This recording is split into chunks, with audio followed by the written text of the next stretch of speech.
পশ্চিমবঙ্গে আমরা খাদ্যশস্যে স্বয়ংসম্পূর্ণ, সবজিতেও আমরা উদ্বৃত্ত, কিন্তু ডালশস্য এবং তৈলবীজের ক্ষেত্রে বেশ কিছুটা ঘাটতি রয়েছে। এই ডালশস্য এবং তৈলবীজের ঘাটতি কিন্তু আমাদের মেটাতে হবে এবং তার জন্য কিন্তু সারা বছরের একটা পরিকল্পনা আমাদের খুব জরুরি। আমরা যদি মরশুমের কথা দেখি তাহলে পশ্চিমবঙ্গের 4টে মরশুমে বিভিন্ন ফসলের চাষ হয়ে থাকে। একটা হচ্ছে খরিফ মরশুম, যেটা বর্ষাকাল।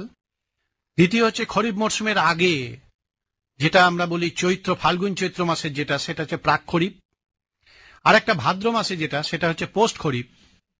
আর রবি ফসল মানে শীতকালীন ফসল। তাহলে 4টে মরশুম ফসল যদি আমরা দেখি তাহলে দেখব যে খরিফ মরশুমে সাধারণভাবে সমস্ত চাষি ভাই পশ্চিমবঙ্গে চেষ্টা করেন সমস্ত জমিতে ধান লাগাতে।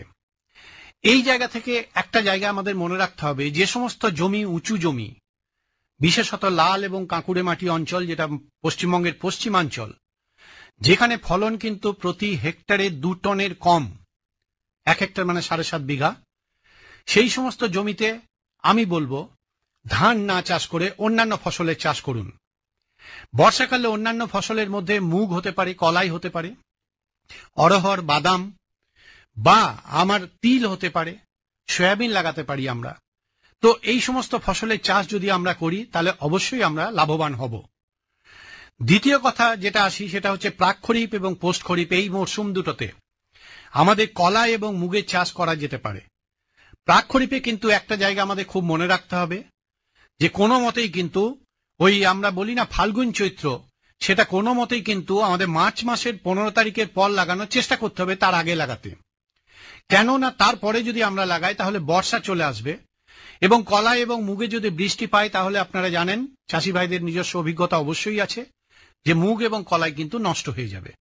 সেই জন্য আমরা চেষ্টা করব যে ফেব্রুয়ারি মাসের শেষ থেকে আমাদের মার্চ মাসের 15 তারিখের মধ্যে এটা লাগাতে, খুব বেশি হলে মার্চ মাসের 20-25 তারিখ পর্যন্ত যাওয়া যেতে পারে। যেটা পোস্ট খরিফের কথা আমি বলি ভাদ্র মাস, ভাদ্র মাসের ক্ষেত্রে কিন্তু আমরা বলবো 15ই আগস্ট থেকে 30শে আগস্টের মধ্যে আপনারা কলাই বা মুগ লাগান। আগে পিছনে লাগালে কিন্তু গাছ বড় হয়ে যাবে, ফল ফুল ঠিকমতো হবে না এবং চাষি ভাইরা ফলন ভালো নাও পেতে পারেন। এবার আসি রবি ফসলের কথা। রবি ফসল কিন্তু সবসময় লাগানো উচিত অক্টোবর মাসের শেষ সপ্তাহ থেকে নভেম্বর মাসের 15 তারিখ পর্যন্ত। বিশেষত ডাল শস্যের ক্ষেত্রে আমরা বলছি একমাত্র ছোলাটা কিন্তু 20-25 তারিখ পর্যন্ত লাগানো যেতে পারে, বাকি অন্যান্য মসুরি, খেসারি এগুলো কিন্তু 15ই নভেম্বরের মধ্যে লাগানো উচিত। খুব বেশি দেরি মানে যদি সম্ভব হয় তাহলে 7ই নভেম্বরের ফার্স্ট উইক অফ নভেম্বর যদি আমরা লাগাতে পারি সব থেকে ভালো। কিন্তু আমাদের মূল সমস্যা যে বর্ষাকালে কিন্তু আমরা লাল স্বর্ণ জাতের ধান যেটা, সেটা বেশিরভাগ জমিতে চাষ করে থাকি।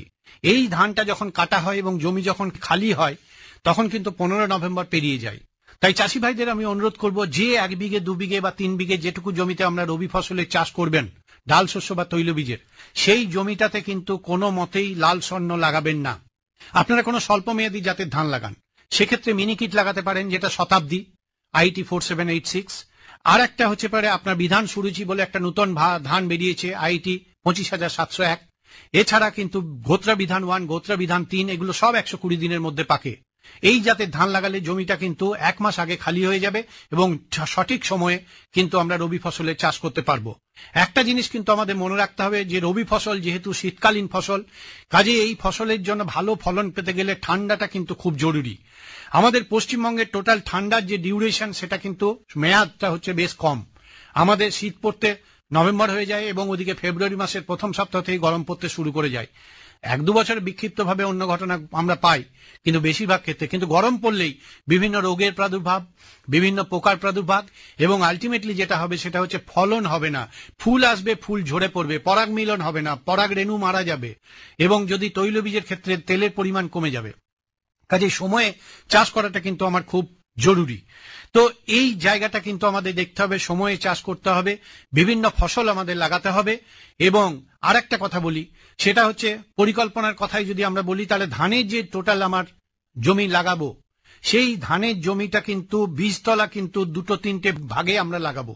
কারণ যদি 2-3টে ভাগে না লাগাই তাহলে ধানের বীজতলা আমরা জানি যে চারার বয়স যদি 20 থেকে 25 দিনের বেশি হয়ে যায় তাহলে পরে কিন্তু ফলন ভালো হবে না। কিন্তু যখনই আমরা সাধারণভাবে কি করি, একসাথে সমস্ত চারা ফেলে দিই। এটা করবেন না। যদি প্রয়োজন হয় যদি আপনারা বর্ষা ঠিক মতো না পান তাহলে ভেজা বীজতলাও করতে পারেন, যেখানে 20 দিনের মধ্যে চারা তৈরি হয়ে যাবে। কাজেই বীজতলা 2-3 ধানের ক্ষেত্রে করুন। বিভিন্ন ফসলের দিকে চোখ কান খোলা রাখুন। বাড়ির চারিদিকে যে জমি রয়েছে সেখানে বিকৃত হয়ে কয়েকটা অরহরের গাছ, বড় বড় আল থাকলে সেখানে অরহর বা মুগ বা কলাই খুপি কেটে বর্ষাকালে চাষ করুন। উঁচু জমিতে অন্যান্য ফসল চাষ করুন। আমার মনে হয় আপনারা ভালো ফলন পাবেন।